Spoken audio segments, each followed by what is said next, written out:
오늘의 본문 말씀은 요한계시록 11장의 말씀입니다.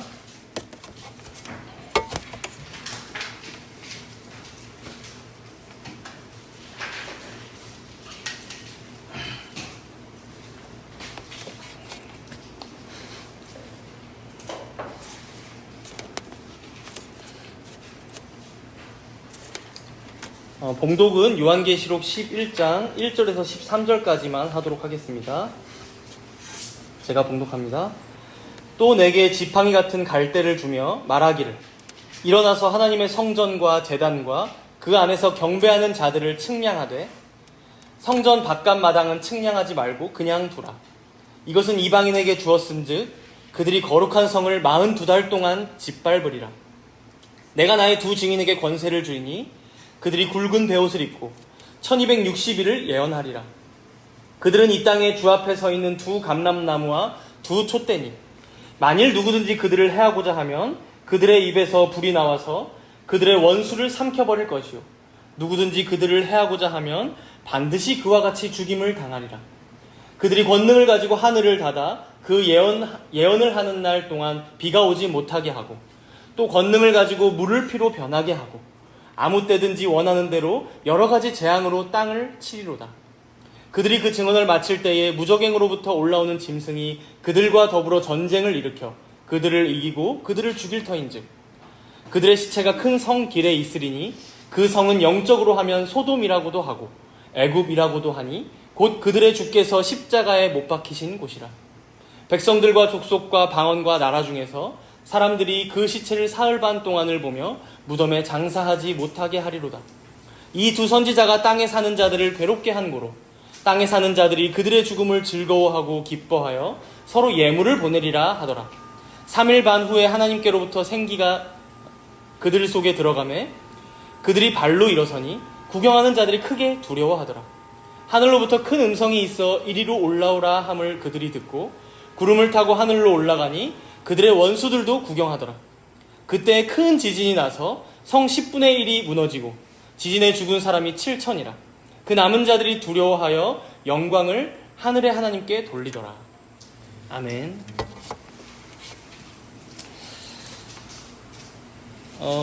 오늘 성찬식을 거행하다 보니까 좌석이 이렇게 돼 있어서 여러분들 좀 어색하실 수 있어요. 그래서 편하게 앞을 보시고 싶으시면 의자를 돌려서 앉으셔도 되고 편하게 하여튼 시선 처리를 하시면 되겠습니다.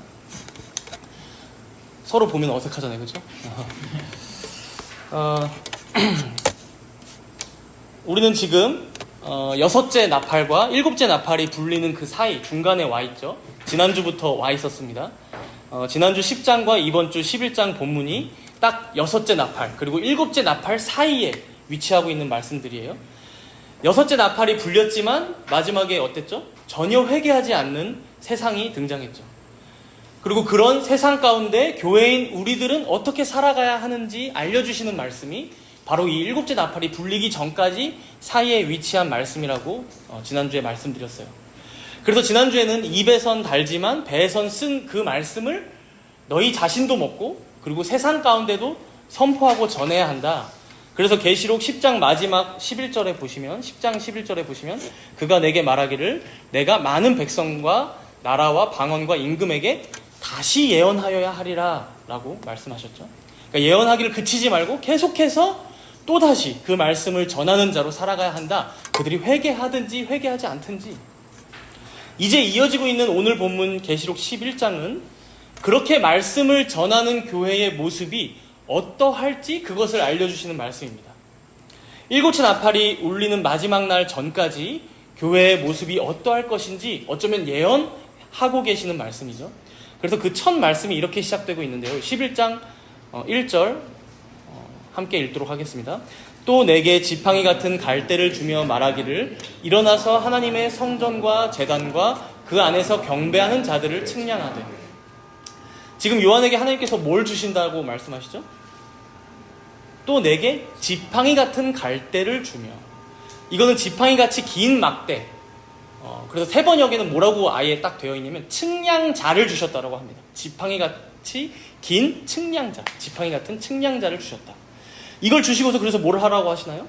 하나님의 성전과 제단과 그 안에서 경배하는 자들, 사람까지도 측량하라고 합니다. 측량.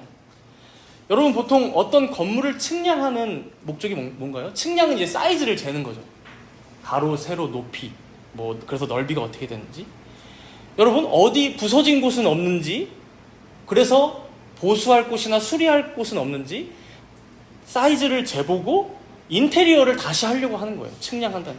비슷한 의미입니다. 그래서 지금 하나님께서 요한에게 측량자를 주시고 이걸로 하나님의 성전과 제단과 그리고 거기서 경배하고 있는, 예배하고 있는 자들을 측량해. 이거는 마치 하나님께서 자신의 교회를, 사실 교회는 어떤 건물이 아닌데 지금 건물과 사람에 비유해서 수리해 주시겠다, 보수하겠다, 그래서 회복시켜 주시겠다, 더 나아가 보호하겠다라는 의미입니다. 보호하겠다. 그래서 이 1절이 참 난해한 구절이라고 많이들 얘기합니다. 신학자분들도. 근데 보통 합의하는 해석은요, 이 측량한다라는 의미가 하나님께서 외부의 어떤 공격으로부터, 그러니까 외부의 공격은 뭐겠습니까? 사단이나 세상의 유혹이나 미혹 혹은 어떤 시련이나 재앙으로부터 끝까지 보호하시고 지키실 하나님만의 어떤 영적인 성역이 있다라는 걸 의미한다라고 다들 이 해석에 동의합니다. 어떤 영적인 성역이 있다. 그러니까 하나님의 성전 그 안쪽, 거기는 내가 택한 14만 4천이 거기 있어. 그들은 내가 끝까지 보호할 거야. 항상 측량할 거야 라는 의미예요. 지킬 거야. 그래서 2절에 그런데 2절에 보시면요, 이와 반대로 성전 바깥마당은 상황이 완전히 다를 거라고 말씀하세요. 성전 바깥마당은 측량하지 말고 그냥 두라. 이것은 이방인에게 주었은즉 그들이 거룩한 성을 42달 동안 짓밟으리라. 그러니까 성전 안쪽을 측량한다는 것은 교회를 보호하시고 보존하실 거야 라는 의미가 있었다면, 성전 바깥마당은 측량하지 마, 그냥 둬. 여러분 이건요, 하나님의 교회가 영적으로, 그러니까 내적으로는 하나님의 보호하심을 분명히 받을 것이지만 외적으로, 바깥마당은 외부의 폭력과 재앙에 넘겨져서 짓밟힐 수도 있어. 외부의 폭력과 재앙에 넘겨져 짓밟힐 수도 있어. 이런 의미입니다. 실제 우리 삶이 그렇지 않아요? 그렇죠? 여러분, 우리 예수님께서 말씀하셨어요. 제자들에게 내가 이 반석 위에 내 교회를 세우리니 음부의 권세가 이기지 못하리라. 그러니까 교회는 절대 음부의 권세가 여러분 뒤집거나 전복시킨다거나 망하게 하지 못합니다. 성령께서 인친 자들 14만 4천은 절대로 사단의 세력에, 사망의 세력에 넘김받지 않습니다. 그러나 여러분, 그런 교회들조차도 우리가 살아가는 이 삶 가운데, 역사 가운데 외부의 어떤 공격, 시험, 유혹, 시련들, 고난들, 이런 재앙과 재난들로부터 완전히 자유로울 수는 없다라는 것을 지금 2절은 말씀해주고 있다는 것이죠. 그래서 여러분, 우리가 입에 선 달지만 배에 선 쓴 말씀을 먹으며 또 전하며 살아가는 날들이 어떠할 것이냐, 어떻게 알 수 있습니까? 먼저는 1절처럼 하나님의 보호하신 가운데 살아간다는 거예요. 하나님 자녀의 신분은 사단 마귀도, 사망 권세도 절대 빼앗아갈 수 없다는 거예요. 그러나 우리가 실제로 살아가는 이 인생들은 어떠합니까? 하루가 멀다 하고 이방인의 폭력 가운데 시달리기도 하고, 혹은 우리 눈앞에 놓여진 어떤 유혹이나 시험 앞에 놓이기도 하고, 그래서 미래에 대한 근심이나 걱정이나 두려움 가운데 살아가기도 하고, 그렇게 살아가게 될 거야 라고 지금 1절과 2절은 말씀하고 있는 거예요. 그런데 그렇다면 이런 우리들의 처지, 이 교회의 처지가 영원히 지속되느냐?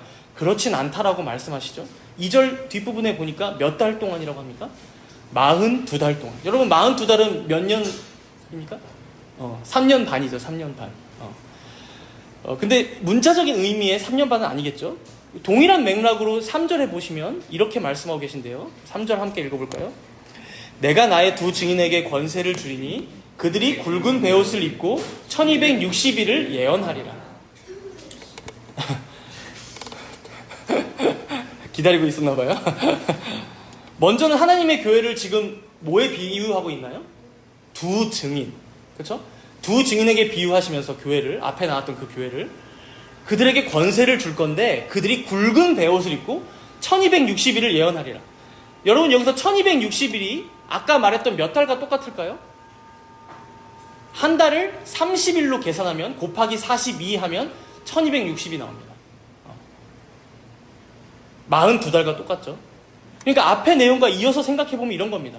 하나님의 교회는 보호받습니다. 하나님께서 인친 백성들은 절대로 잃지 않으세요. 그리고 그들은 복음의 증인, 두 증인으로 이 땅을 살아갑니다. 그러나 그들의 삶은 어떠합니까? 갖은 외부의 공격과 핍박과 시련과 역경이 가득하다는 거예요. 그러나 그럼에도 이들은 지금 굵은 베옷을 입고, 여러분 굵은 베옷을 입었다는 건 뭐예요? 초상을 치를 준비가 돼 있다는 의미예요. 그러니까 아주 결연히 복음을 전한다는 의미입니다. 그저 세상이 듣기 좋은 말들로 구슬려서 복음을 믿게 하는 게 아니라 애통의 말씀, 자신들의 죄를 회개하게 하는 말씀, 너희들 심판받을 수도 있어라는 심판의 말씀. 그래서 입에는 단, 생명의 말씀이지만 배에선 쓴 그런 말씀들을 전하는 사명을 가지고 이 땅을 살아가게 될 거야, 교회가. 그리고 그 기간은 42달. 3년 반에 딱 끝나면 좋겠는데, 여러분 이건 상징적인 기간이죠. 그래서 우리가 흔히 말하는 종말의 기간을 의미합니다. 종말의 기간 내내 이것이 계속될 거다. 그래서 여러분 종말은 뭡니까? 우리가 계속 말씀드리다시피 예수님께서 승천하신 이후에 재림하시기 전까지의 이 전체의 기간을 얘기합니다. 3년 반, 42달, 1260일. 그러니까 이런 교회의 역사 혹은 성도 개개인의 삶이 어떤 사람들이 말하듯이 말세에만 이제 종말이 왔으니까 이제 너희들 지금은 깨어 있어야 돼, 지금은 너희들 믿음 가져야 돼 라고 얘기하면서 될 게 아니라, 여러분 이거 혹시 들어보신 적 있을 거예요. 7년 대환란, 그렇죠? 그래서 그 7년 대환란을 잘 버티면, 전 3년 반, 후 3년 반을 잘 버티면 휴거된다, 이런 말도 이제 있는데요. 그런 게 아니라 우리의 전생에 종말의 기간이 시련과 핍박 가운데 놓이지만, 그러나 우리의 전 존재가 하나님께 보호받아. 그리고 그 시간을 우리는 복음을 전하는 자로 증인의 삶을 살아가는 거야. 이 과정은 우리가 굵은 베옷을 입고 사는 것과 같은 척박하고 어려운 삶일지 모르지만 우리에게 고유된 사명이 우리에게 부여된 고유한 사명이 있는데, 그것이 바로 이 두 증인의 삶이다라고 지금 말씀은 우리에게 알려주고 있는 거예요. 그래서 우리가 다음 주에 볼 말씀인데요, 계시록 12장 14절에도 한번 보시면요, 뒷부분에 보시면 양육받는 기간이 뭐라고 나와요? 한 때와 두 때와 반 때를 양육받으네. 여기서 이 때라는 건 여러분 해를 의미합니다. 한 해. 그러니까 한 해, 두 해, 반 해 합치면 몇입니까? 1 더하기 2 더하기 0.5. 3년 반이 나오는 거예요. 여러분 이건 원래 다니엘서부터 나오던 상징적인 표현입니다. 종말의 상징적인 기간. 그러니까 이런 걸 자꾸 조합해서 이제 3년 반, 7년 대환란 이런 걸 얘기하는데, 종말론적인 환란의 기간을 얘기할 때 이 기간을 씁니다. 우리가 이제 여기까지 봤으면요, 지금 사실 오늘 요한계시록 이 11장의 대략적인 큰 그림은 다 본 겁니다. 그런데 이제 이어지는 4절부터는 이 두 증인의 삶을 비유로 설명하면서 더 구체적으로 설명을 해주고 있어요. 먼저 4절에 보시면 이 두 증인의 삶을 두 가지 사물에 비유하고 있어요. 두 가지 사물. 뭡니까? 4절에 보니까 두 감람나무와 두 증인. 증인은 사물은 아닌데 두 감람나무가 사물이죠. 그리고 5절과 6절에서는 두 인물에 각각 비유하고 있는데, 이건 먼저 4절에 두 사물을 살펴보고 제가 설명드릴게요. 4절에 보니까요, 주 앞에 서 있는 두 감람나무와 두 촛대네요. 두 촛대, 죄송합니다. 그렇죠? 두 촛대가 나옵니다. 각각의 의미가 있는데요. 먼저 두 감람나무에 대해서 보자면, 구약 스가랴서 4장에 보면 스가랴 선지자가 환상을 보게 되는데, 여기에 등장하는 게 두 감람나무입니다. 여기서 스가랴 선지자가 이 환상을 보고 너무 궁금해서 하나님께 직접적으로 물어봐요. 내 주여, 이것들이 무엇입니까? 두 감람나무가 뭔가요? 그랬더니 하나님께서 또 친절하게 대답을 해주시는 게 스가랴 4장 14절 말씀인데, 이렇게 대답을 해주세요. 이르되 이는 기름 부음 받은 자 둘이니 온 세상의 주 앞에 서 있는 자니라 하더라.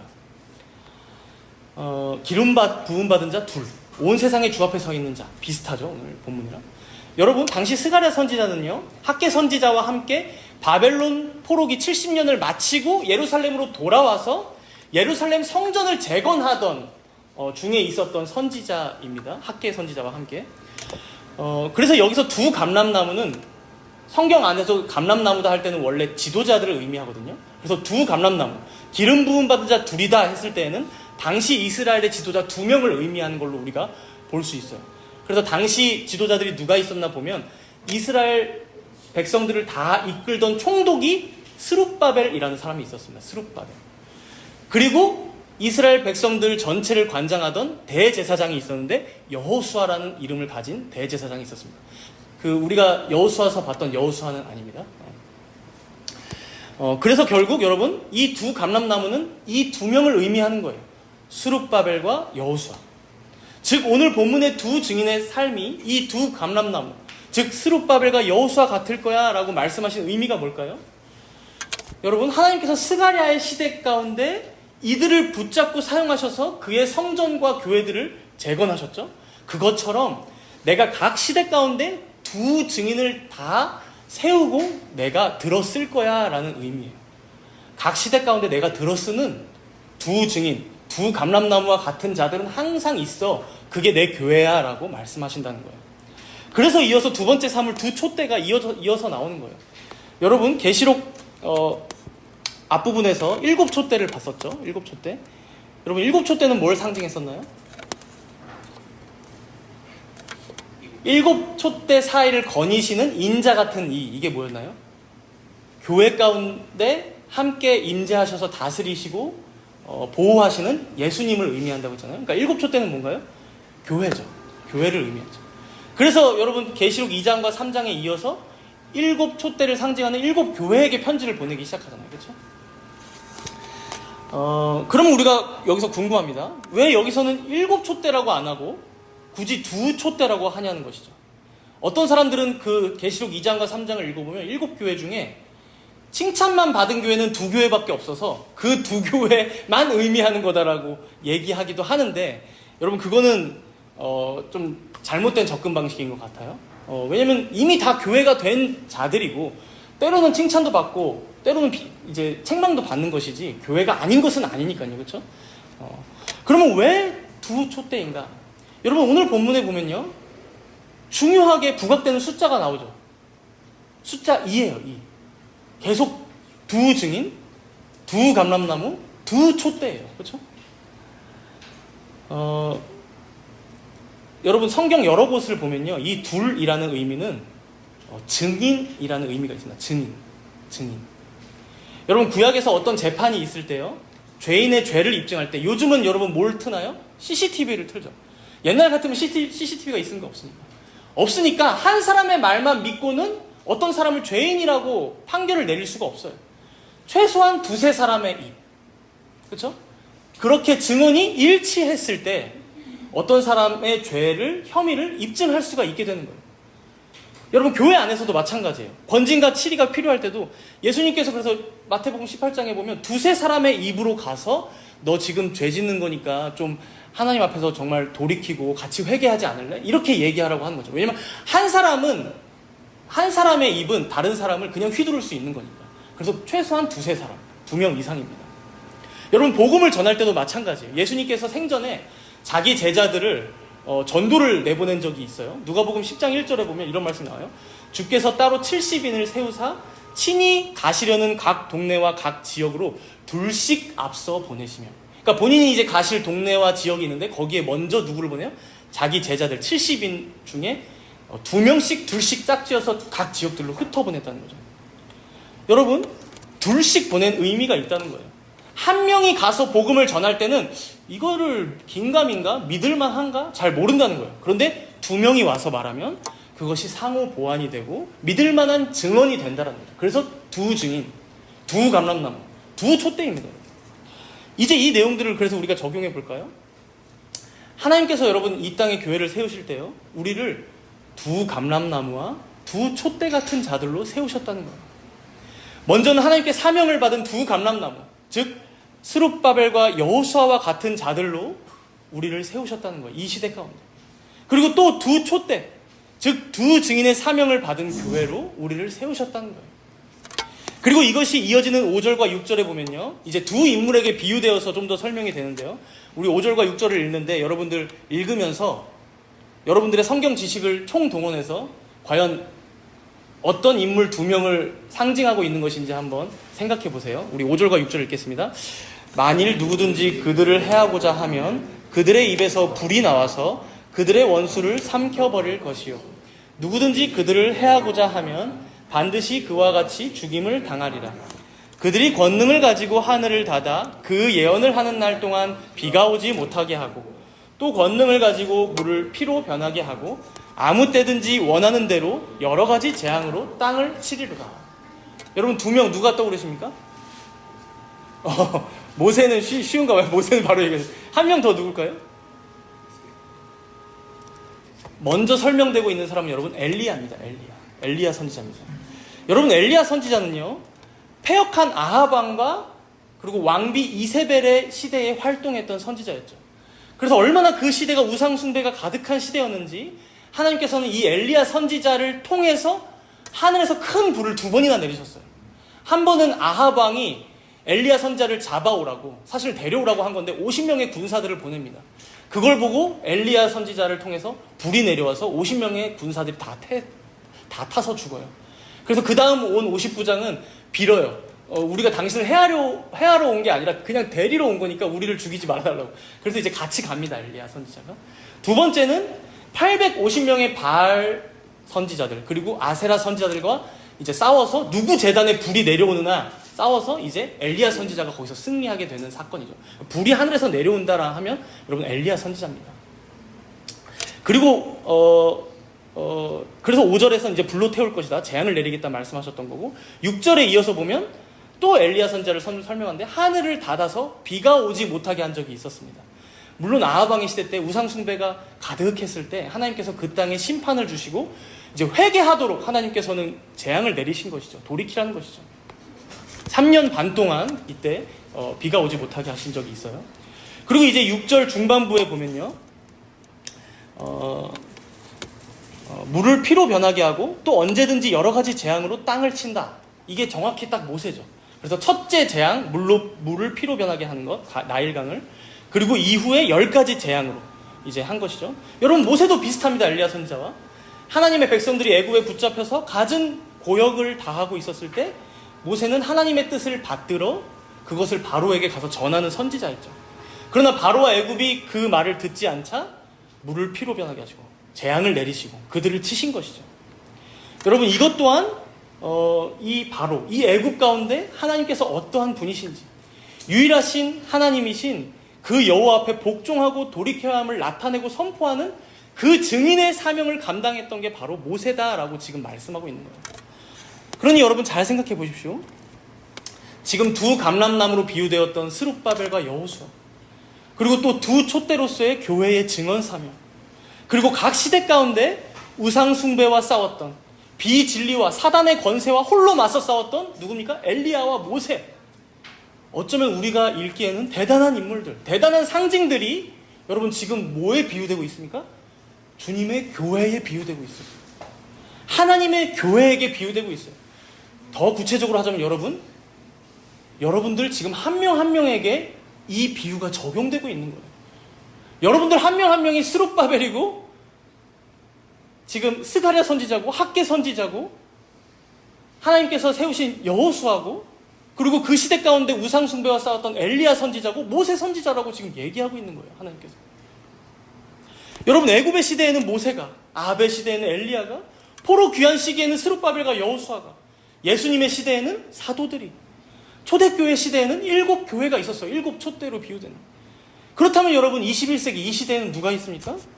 이 시대에도 하나님께서는 자신의 증인들을 남겨두셨는데 그게 바로 이 땅에 세워져 있는 그리스도의 교회들, 하나님의 교회들, 바로 여러분들이라는 거예요.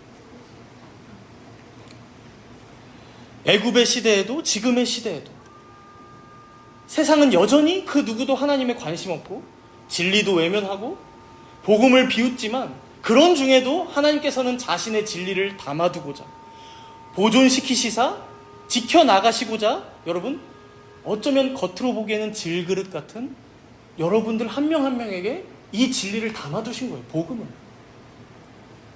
사랑하는 여러분, 때때로 우리는 이 막중한 책임감을 잊고 살아갑니다. 그렇죠? 그냥 내 인생 태어났으니 어쩔 수 없지. 죽지 못해 더 살아가지.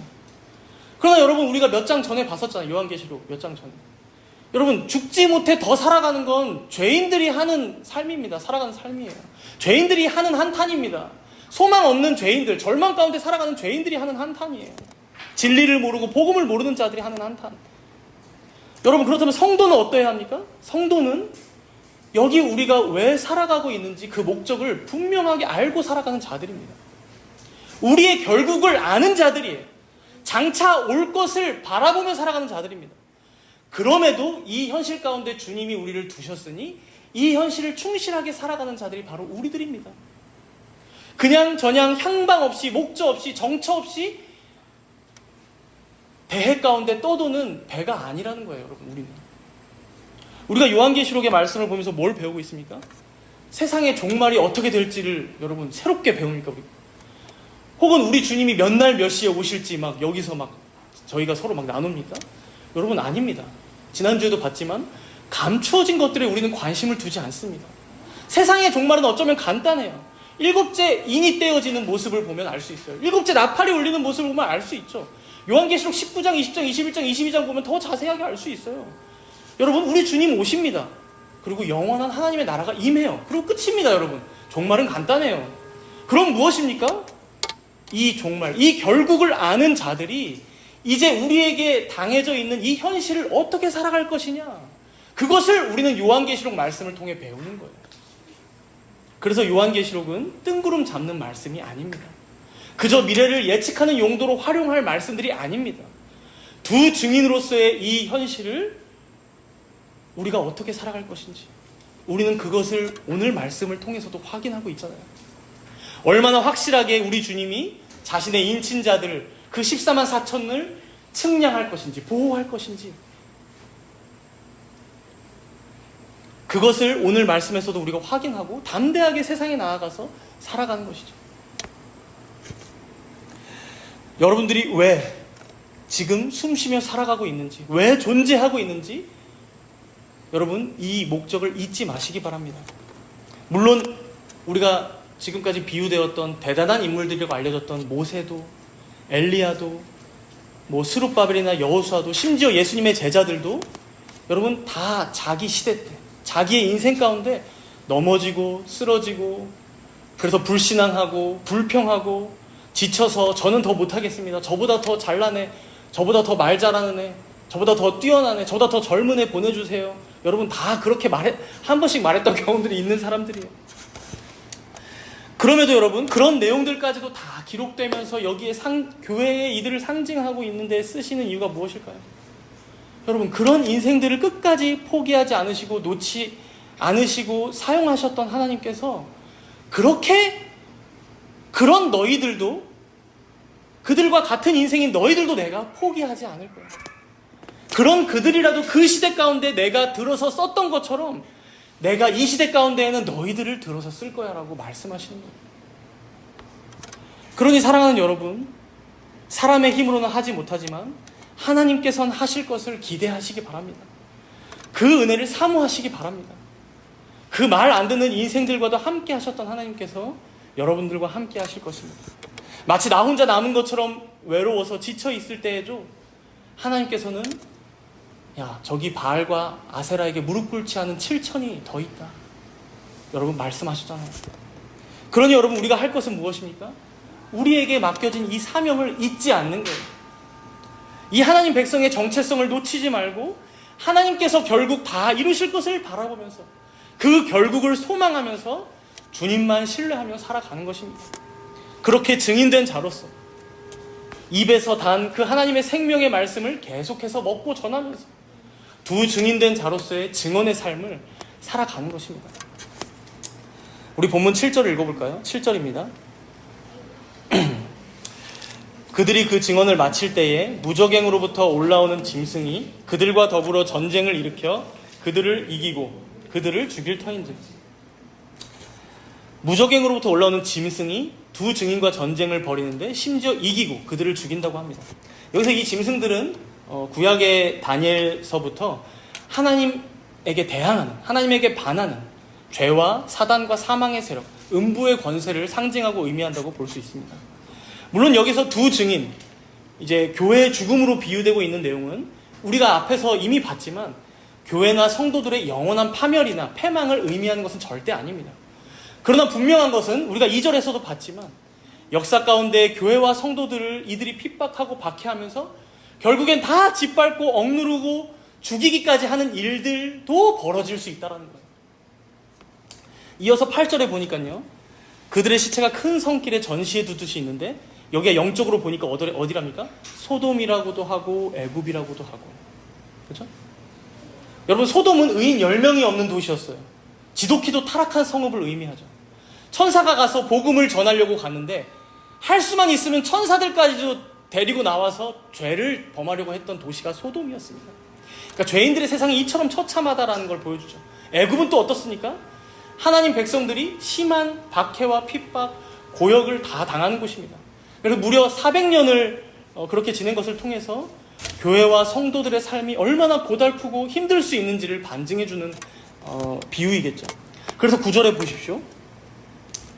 안타깝게도 이들의 시체를 무덤에 장사하지 못하게 할 뿐더러 10절에 보세요. 10절 계시록 11장 10절 이 두 선지자가 땅에 사는 자들을 괴롭게 한 고로 땅에 사는 자들이 그들의 죽음을 즐거워하고 기뻐하여 서로 예물을 보내리라. 여러분, 세상이 얼마나 악합니까? 죄인들이 얼마나 전적으로 타락했습니까? 교회와 성도들을 짓밟고 핍박하고 심지어 죽이고 나서 그게 서로가 얼마나 기쁜지 서로 즐거워하며 서로 예물을 보낼 정도래요. 야, 우리가 드디어 이 두 증인 교회를 죽였다. 우리가 지금은 이런 광경들을 잘 눈으로 직접 보지 못해서 감이 안 오는데요. 실제로 인류 역사상 상당히 많은 시간들 가운데 여러분, 주님의 교회는 이런 핍박을 당하며 지냈습니다. 노아의 시대 때도 그랬고요. 모세의 때도 그랬잖아요. 그렇죠? 사사 시대 때도 그랬고요. 바벨론 포로기에도 그랬고요. 초대 교회 시대도 그랬고 종교 개혁 시대도 그랬어요. 그러지 않았던 때보다 그럴 때가 더 많았어요. 핍박을 당할 때가, 교회가. 심한 핍박. 그리고 여러분, 모양과 양상은 다르지만 지금도 마찬가지라는 것이죠. 우리는 지금 피를 보며 박해를 당하고 있지는 않지만 여러분, 교회만이 유일하게 가질 수 있는 어떤 증거, 그 진리, 그 복음을 잃어갈 때 여러분, 세상은 그걸 보고 깔깔거리며 박수칩니다. 여러분들 한 명 한 명이 세상에서 살아가잖아요. 직장을 살아가잖아요. 근데 여러분들 한 명 한 명이 성도로서의 정체성을 잃어가는 것 같을 때 주변의 죄인들은 그걸 기가 막히게 캐치합니다. 그리고 그걸 지켜보면서 은근히 마음에서 안심해요. 여러분, 왜 그럴까요? 아, 저 사람이 증언하고 살아가고 있는 저 복음이 가짜일 수도 있겠구나.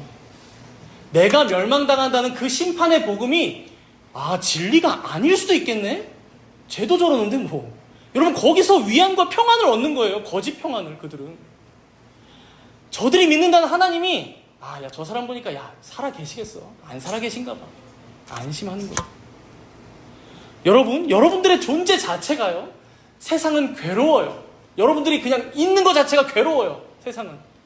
여러분들이 가는 곳마다 빛이 비춰지기 때문에 여러분들의 상태와 상관없이요. 여러분들이 신자라면 여러분들이 가는 곳마다 빛이 비춰지는 것이기 때문에 어둠은 괴로워합니다. 싫어합니다, 여러분. 그래서 여기 10절에 뭐라고 합니까? 두 선지자가 땅에 사는 자들을 괴롭게 했다고 합니다. 괴롭게 한 거로. 이들이 말하고 살아가는 그 진리와 복음이 자신들에겐 심판의 말씀이 되니 얼마나 괴롭고 싫겠습니까, 여러분? 그러니 그 진리를 가진 자들이 그 고유의 사명을 잊고 살아가기를 세상이, 죄인들이 얼마나 소망하겠냐라는 것이죠. 그 고유의 정체성을 잃는 자들을 한 명 한 명 볼 때마다 자신들에게 면죄부가 생기는 것 같으니 그걸 보고 좋아라, 즐거워하면서 서로 예물을 주고받는다는 거예요. 여러분들한테 선물 줄지도 몰라요. 여러분들 교회 안 나간다, 저 이제 신앙을 잃었어 이러면은 드디어 너가 왔구나, 내가 쏜다, 이렇게 할 수도 있어요, 여러분. 사랑하는 여러분, 이처럼 죄인들은 회개하기를 극도로 싫어합니다. 이게 당연한 거예요. 그러나 여러분, 바로 이 괴로움을 통해서 우리 주님은 자신의 택한 백성들이 여러분들 주위에 있다면 그들을 한 명 한 명을 불러 모으신다는 사실을 여러분 기억하시기 바랍니다. 예수님의 시대에 삭개오가 그렇게 돌이켰어요. 그렇죠? 괴롭지만 저분이 구원자이시니 자신의 소유를 다 내놓았던 것이죠. 여러분, 바울도 그랬어요. 사도 바울. 스데반까지 죽이고 주님의 교회를 핍박할 정도로 그 복음이 싫고 너무도 괴로웠지만 결국 그 괴로움을 통해서 복음을 받아들였잖아요. 이방인들을 위한 사도가 되었잖아요. 그러니 여러분, 때로는 힘들고 어렵더라도 여러분들에 맡겨진 이 두 증인의 사명을, 그 책임과 의무를, 그 정체성과 삶의 목적과 의미를 여러분 잃지 마시기 바랍니다. 물론 우리가 아무리 애쓴다고 해도 정말 세상의 핍박과 박해를 견디기 힘들어서 여기서 7절에서 말씀하고 있는 것처럼 세상이 보기엔 우리가 졌다 할 수도 있고 이미 쓰러졌구나 할 수도 있고 심지어 죽었구나 할 수도 있어요. 평가가. 이 죽는다는 의미가 육체적인 것이든 무엇이든 간에 외적으로는 완전히 패배한 것처럼 성도가 교회가 패배한 것처럼 보일 수도 있다는 거죠. 그러나 여러분 8절 마지막을 한번 보실까요? 8절 마지막입니다. 우리가 살아가는 이곳이 이 생이 소돔과 같고 애굽과 같다라고 비유하면서 이어서 마지막 한 군데 장소가 더 나오죠. 곧 그들의 주께서 십자가에 못 박히신 곳이라. 여러분 여기가 어디입니까? 예루살렘이죠. 세계에서 가장 하나님을 잘 믿는다고 알려진 도시, 가장 종교적인 도시 예루살렘. 여러분 바로 이 장소에서 죄와 사망과 사단의 세력은 예수님을 십자가에 못 박았을 때 자신들이 영원히 승리한 줄 알았을 것입니다. 그리고 동일한 의도를 가지고 구약의 선지자들을 그 시대마다 죽여왔고 또 신약의 사도들을 죽여서 순교당하게 하고 베드로는 거꾸로 십자가에 못 박고 바울은 참수시키고 여러분 기독교 역사 가운데 수많은 개혁자들을 다 불에 태워 죽였죠. 겉으로는 세상이 이긴 것 같습니다. 그렇죠? 그러나 사랑하는 여러분, 우리가 예수 그리스도의 십자가의 죽으심을 알지만 바로 그 예수 그리스도의 죽으심을 기점으로 해서 전세가 역전됩니다. 예수님을 부인하고 거부했던 베드로는 성령의 충만함을 입고 복음을 전하기 시작합니다. 로마 군병에게 끌려가신 예수님을 바라보면서 겁먹고 두려워함으로 도망갔던 제자들은 하나둘 모여서 그 누구보다도 충성된 예수의 증인으로 살아갑니다. 그렇게 로마 제국 전역에 그리스도의 복음이 퍼지고 교회는 확산되어져 가고 땅끝까지 복음이 선포되지 않을 곳이 없을 정도로 오히려 나중에는 어떻게 됩니까? 기독교가 로마 제국 가운데 너무 퍼지니까 기독교 국교화를 하지 않을 수 없을 정도로 여러분 교회가 땅끝까지 세워집니다. 물론 이 규모의 커짐이 승리라고 얘기하는 것은 절대 아닙니다. 그렇죠? 외적으로 교회가 핍박받고 박해받고 심지어 예수님이 죽으셨던 것처럼 어느 성도가 그 정도의 죽음을 당한다거나 어느 교회가 다 무너져 가는 것처럼 보인다고 하여도 여러분 우리는 그것이 교회가 다 망했구나. 하나님이 패배하셨구나. 복음은 끝났구나 라고 우리는 말하지 않는다라는 거예요. 이게 중요하다는 거예요. 물론 때때로 교회들인 우리들의 부패함과 나약함과 연약함 때문에 하나님이 욕을 먹고 패배하는 것처럼 일시적으로 보이는 때들이 있을지 몰라도요. 여러분 정작 우리 하나님은 단 한 번도 패배하신 적이 없으시다는 거예요. 그저 본문 7절 첫머리에 한번 보십시오.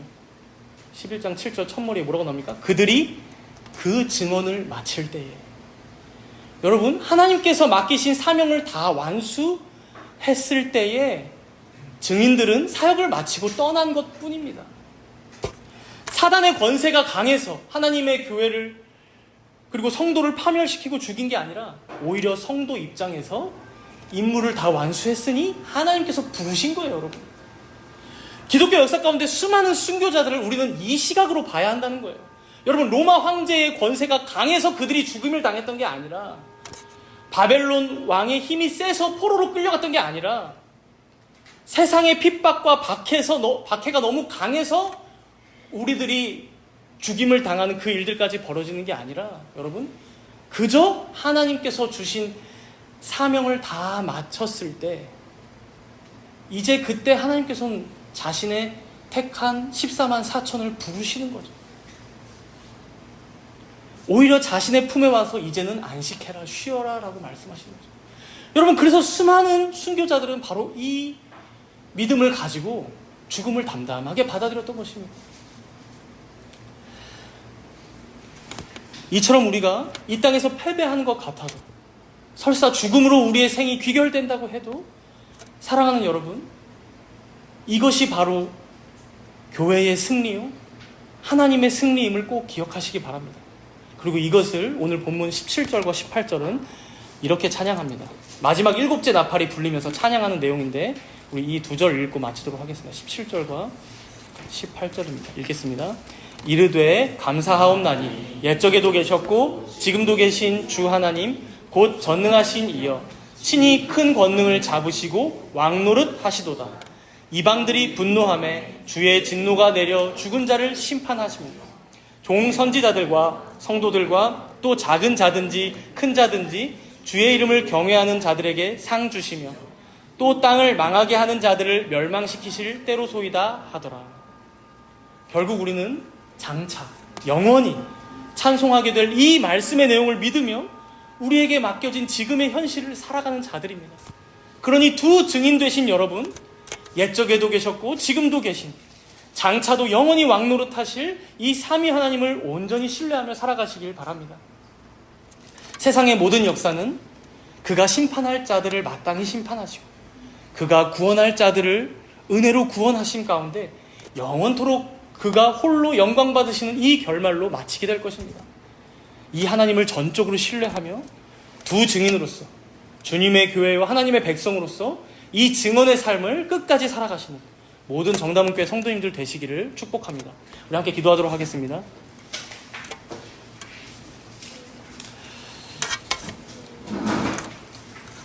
하나님께서 각 시대 가운데 두 증인으로 자신의 교회들을 새로 세워 오셨음을 말씀을 통해 확인했습니다.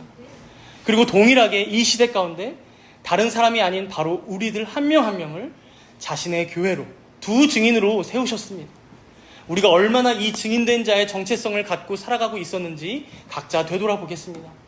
내가 숨쉬고 먹고 활동하며 살아가고 있는 이유가 무엇이었는지 다시금 그 향방을 말씀 가운데 바로잡게 해달라고, 그래서 하나님께서 각자에게 맡기신 증언의 사명들을 충성되이 감당하는 우리 모두가 되게 해달라고 우리 하나님께 간절히 간구하며 기도하도록 하겠습니다. 주님, 두 증인으로서, 두 족들로서, 두 감당자로서 이 증언된 사명을 잘 감당하는 성도들 주시옵소서. 하나님, 우리에게 말씀을 주시소. 때로는 이 삶을 살아가는 데 있어서 많은 주변에서 많은 신성들이 그 사역이 우리를 그렇게 만들고 힘들게 만들지만, 그러나 주님께서 우리에게 말씀하셨습니다.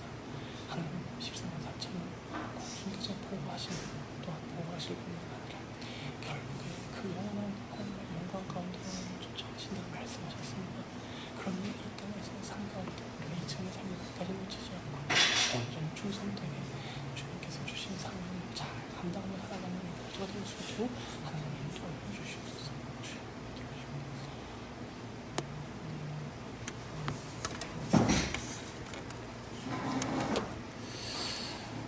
인자하시고 자비로우신 하나님 아버지, 도저히 깜냥이 되지 않는 우리들을 이 시대 가운데 부르시고 세우시사 두 증인, 두 감람나무, 두 촛대의 사명을 맡기신 말씀들을 우리가 확인하는 시간을 가졌습니다. 왜 이렇게 부족하고 연약한 자들에게 이 귀한 사명을 맡기셨는지 우리는 도대체가 이해할 수 없지만, 주님께서는 자신의 복음을 가장 천한 질그릇에 담으사 홀로 영광 받으시는 하나님이신 줄을 우리가 믿습니다. 하오니 주님, 우리의 연약함과 태만함으로 우리들은 날마다 지고 패배하는 것만 같습니다.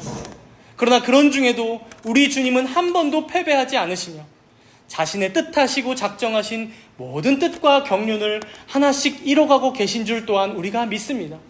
우리의 결국이 이 진리와 복음에 담겨 있음을 우리가 믿사오니 이 귀한 말씀을 품고 살아가는 자들로 두 증인의 증언의 삶을 충실하게 살아가는 우리 모두가 되게 하여 주시옵소서. 내 뜻대로가 아닌 하나님의 뜻대로 모든 것이 되어져감을 바라보며 기뻐하고 즐거워하는 우리 모두가 될 수 있도록 주님 은총을 베풀어 주시옵소서. 이 모든 말씀 감사드리오며 우리 주 예수 그리스도의 이름으로 기도드리옵나이다. 아멘.